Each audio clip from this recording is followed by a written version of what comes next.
a way to go when it comes to digital payments. So that would be great. That would help us a lot. So that's one thing. Other challenges, supply. So again, going back to Adam Stewart and Henry Canton, two people that I can remember their words in my head right now. So Belize, we're offering a luxury product. That's what we push a lot, and a lot of what we do, we're special. We have good stuff, and that's how I see my product as well. And so it is a luxury product, right? We're trying to offer the best of the best, the best seaweed and the best coconut oil, and that's what makes it great. But the country is experiencing an extreme shortage of coconut oil. I'm shocked that nobody has mentioned that on stage. Yesterday, I listened to the Minister of Agriculture talking about exporting we get millions of dollars in coconut exports. Not one word about how the country is experiencing a coconut oil shortage. Like, what? It's such a disconnect. And so I was surprised to hear that, because coconut oil is such an essential part of the Belizean identity. We were talking about tourism and offering, like a great gastronomic experience, and coconut oil is a big part of it. Almost all the different ethnic groups in Belize incorporate that in their cuisine. And I know people in the restaurant industry who are trying to find substitutes right now. That's almost like, blasphemy in the Belize cuisine scene. So, those are some of the challenges. I'm experiencing that. I can't get coconut oil. I've had other counterparts in the beauty industry. I know someone who recently had to order from Malaysia, and it's just, I can't believe we've come to this. But to be fair, like Silkgrass Farms, I love them so much. They have such an incredible product. I've been using their product this entire time. And they're relatively young too, and they're learning. So these are the challenges when we want to promote a luxury product, right? Because I could compromise and then say, well, I have this beautiful seaweed, but I might have to compromise on the coconut oil. So that's the challenge of positioning yourself as being a luxury destination, having luxury products. Sometimes luxury things come in small quantities. Sometimes they run out, right? So that's another challenge. Okay, challenge number 3. Just going through the recent ones. So recently with shipping, with the small businesses who are exporting through the post office to the U.S., there's been a pause because they're trying to figure things out with new tariffs, and so I can't ship to the U.S. right now, so that's another thing. But I think from the very beginning, when you have a business like this, you just wait for the storm to pass and you figure out how you're going to get around it, or you start looking at alternatives. You don't freak out. But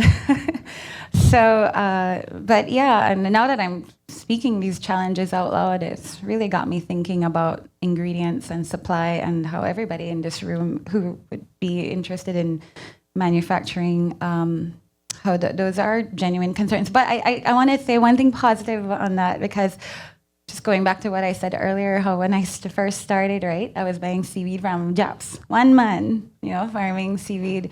And then look at how far we've come now, right? With different investments and, blue economy and, everybody believing in this new product in Belize. We've got Riversdale seaweed farmers, a group in the Northern Peninsula farming seaweed. There's a group called Blue Nutrients. It's kind of a private enterprise that evolved from what was previously the Placencia Producers Cooperative, and now there's a Belize Women's Seaweed Farmers Association. And I remember when I first started and I would meet with potential investors, they'd be like, so how is the seaweed supply? And I'm like, oh, well, because there were weeks I couldn't get any seaweed. And they're like, well, that's going to be a problem. How are you going to export if you can't get seaweed? And now, no, I think I'll be, with what we have now, it seems like we're going to be fine. But, obviously in this industry, you never know what's going to happen, right? Maybe hurricanes come, sweep all the seaweed away, and then we're going to have to make a compromise. We're going to buy some seaweed from Asia. Hopefully it never comes to that. Hopefully not. Anyway, sorry. Hope I'm not rambling, Jorge, but time's up. Last question. Oh, last question. Sorry. All right. Okay. So, Jorge, What strategies or programs are most effective in helping Belizean entrepreneurs diversify markets and strengthen export competitiveness in today's global trade era?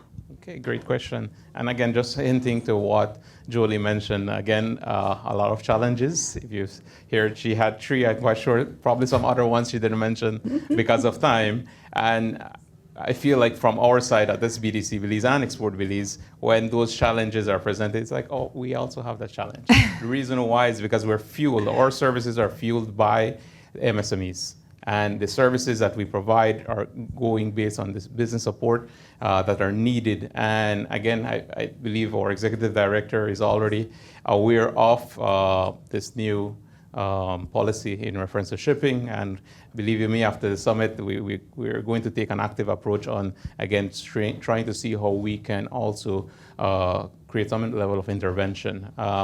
It's important for us to look at some of the programs that we have initiated and we currently have on for providing to MSMEs. And again, when I look at MSMEs from my perspective, we're looking at, I believe that these are our local investors.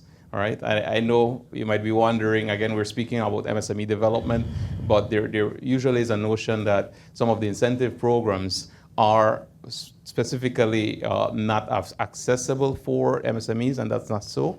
We want to move away from that mindset because it is accessible. As Mr.